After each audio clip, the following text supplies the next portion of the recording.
County ya Nyamira lituko lya lero nigo yanyora chigari bire kurwa se kiombe gia path sebagotebanga ine nchira ya moyo kubeka emirobiri yo kurwania oburoire bwenyamoreo nabo igo une nchira ya moyo kororobia anene okonyora okugweniwa gosobokorerio buya korwa ase chinyagitari buna tokumanyibwa no mulikeito Fatgard Gisemba. Serikali ye kaunti ya Nyamira eyo ekuragwa n'umugabana Omuske Amos Nyaribo nigo emambe ya rero barigania ekiombe kiape abo bagendereire kubwatirana ase emyaka emenge anene ase ensemo yebochenu buna esege yokurwania enyamoreo. Caroline Njuna n'omusiyo w'ekiombe eke kiape tikagukwanira obokoreri bakubwatuka gochaiga imeye kaunti ya Nyamira. So like I said, Path Kenya has had a long-standing partnership and presence in Nyamira County, 14 years to be specific. So some of the programs that we're implementing is around immunization.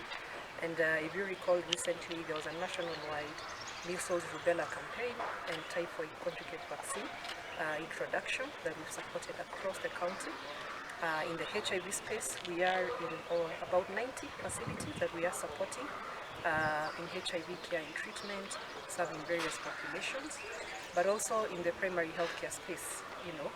We are also supporting the county government to integrate HIV and TB services within community structures. And all the work that we do here, we jointly implement with the county government, and the reason we do that is to make sure that it's sustainable and we're able to transition that work to the county.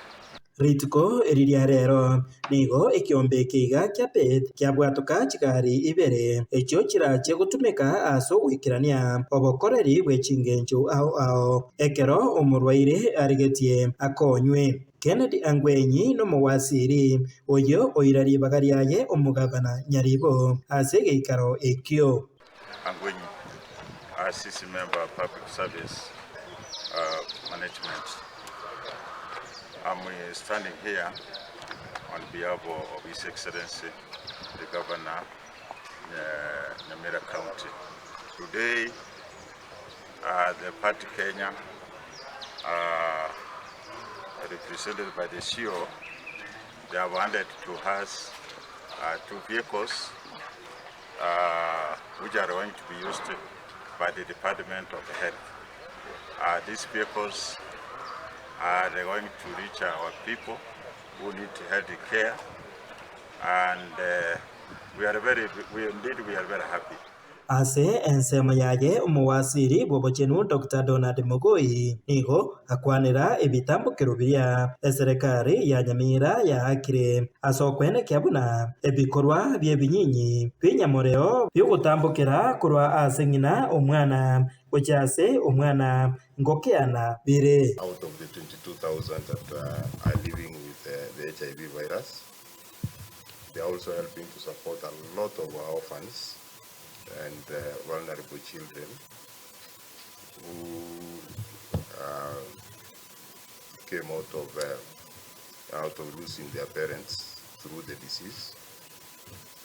The team that you're seeing here is also supporting us quite a lot in trying to prevent infection of our children as they are being born. And these staff, I think, play a key role. If you go to most of our comprehensive care clinics or patient support clinics, you will find majority of them there. We are currently working with them to do what we call as integration to get HIV care into normal service delivery. Hingo ripotera Getembe kuraiga samagacha manene ye kaunti ya Nyamira aya gutoke meye ward ya township ebunge ya West Mugirango nje Fatgard Gisemba.